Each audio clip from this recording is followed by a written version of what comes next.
Hello, this video is created to use as an example of how integrating Web 2.0 technologies such as a learning management system, more specifically Moodle in this case, can be used to enhance classroom instruction.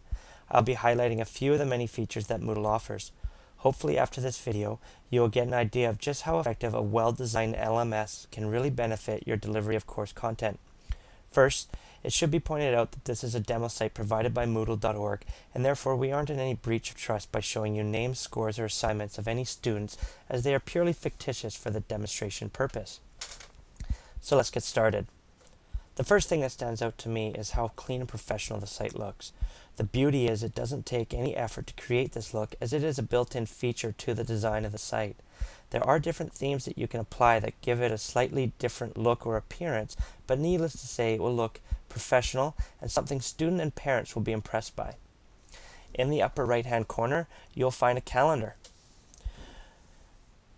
This will allow students and concerned parents to see any upcoming events. No more excuses, "I didn't know we had a test today," as you can highlight it right there in your calendar so students will know what's upcoming. In the upper left-hand section, you will see a section called both people and online users. This outlines how many participants there are and any current online users that are actually on the site right now, so that you can have a live chat with a classmate or even ask for help with one of the assignments if you're working on this outside of class time. The assignments that you have to do for this course can also be found right beneath in the activity section, or quizzes or forms. You can also find them right in the main body of the website itself. One of the features I also want to point out is just how easy it is to create an assignment and submit an assignment online. So I'm just going to click on this Romeo and Juliet journal assignment, and it's just going to load up here. Sometimes it takes a little bit of time because of the software I'm using to create this video slows down my processor a little bit, so bear with me. So it gives you directions to this assignment at the top and what you need to do. And at the very bottom, if we scroll all the way down, it says that I've already actually made a submission called "This is a Test." If I don't like what I've created, I can just hit Edit My Submission, which I want to do right now. So this allows you to go back and make a change to what you had already created. If you haven't created a submission, this WYSIWYG box right here would be empty, the submission box, and it's in WYSIWYG format. So this is a test, and I'm just going to put not. And I'm going to save my changes just so that you can see that in fact something was different. It's going to take me back to the original window, and in this original window I get the assignment again, but it's what I've done at the bottom which I want to actually look at. It says your changes have been saved, and it gives you a little dialogue what your changes are. It says this is a test, not, because I made that little change there at the end. Again, if you were a teacher, the teacher would actually see the time, the date, and the name of the student that made the submission, but I don't see that because I know who I am and when I submitted it. But as a teacher, you can also make this a sensitive submission, so that if you only want the students to have one attempt at submitting it, they can, or if there's they can't go back and edit it after a certain date, you can do that as well. But that's more in the features and how you create a site, and this video is more to show you the features of using the site. So I want to get out of this window. So another feature that I like about these sites is right at the top there's a bunch of tagged words that allow me to navigate back and forth. And I'm going to go right back to Romeo and Juliet because that's the unit that I'm working on. There's a form section right here which I can click on. Again, it's a little bit slow sometimes in loading up, so just bear with me.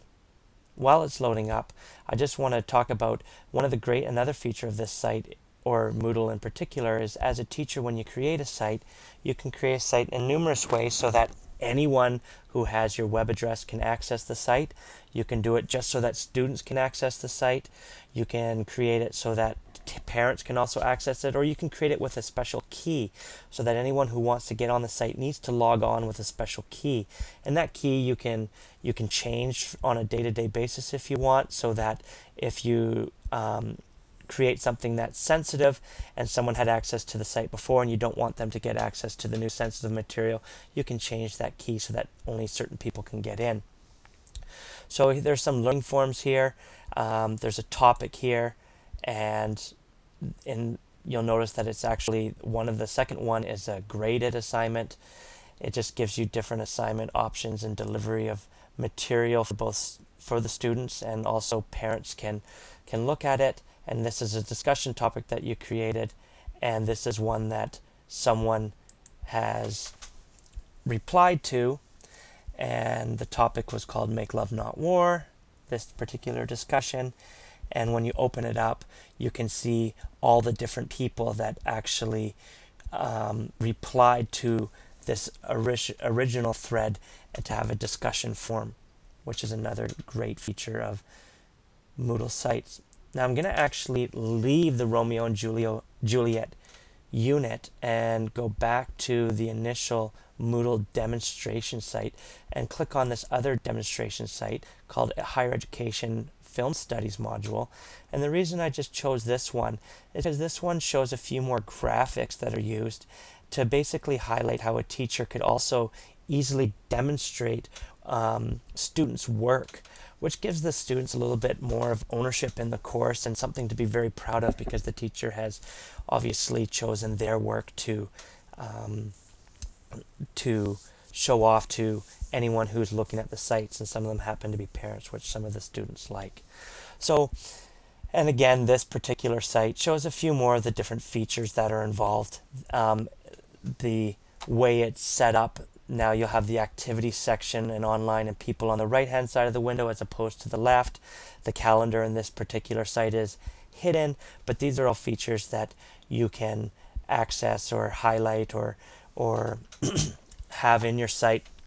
Depends on you as a teacher how you want to set it up. But again, that's a topic for a different day.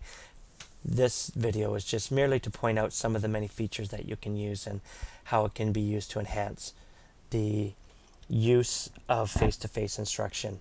So hopefully you get a good idea of just how effective Moodle can be used to enhance your face-to-face instruction of a regular class. Thank you.